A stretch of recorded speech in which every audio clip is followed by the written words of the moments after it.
Guys, let me show you how to check the ball joints on this Lincoln Continental. Pretty much any car, guys.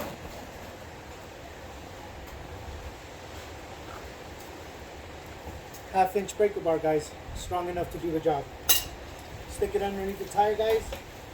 Pry up on it. Feel for any kind of play. If you think you have a ball joint problem, you can do this. You can do the 12 to 6 o'clock, back and forth, guys. And if you think you're having a ball joint problem, here's the next step to confirm, guys.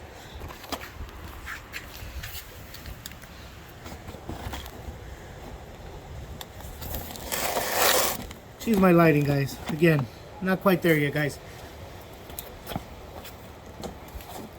Check it out, guys. Grab a big set of channel locks. You can put it at the bottom and top of the ball joint, guys. And squeeze, guys. Squeeze it. Squeeze it together. By squeezing it, you will see the actual play right here, guys. See, I'm squeezing it, you'll see it go up and down. This one obviously doesn't have a problem. Ball joints are good.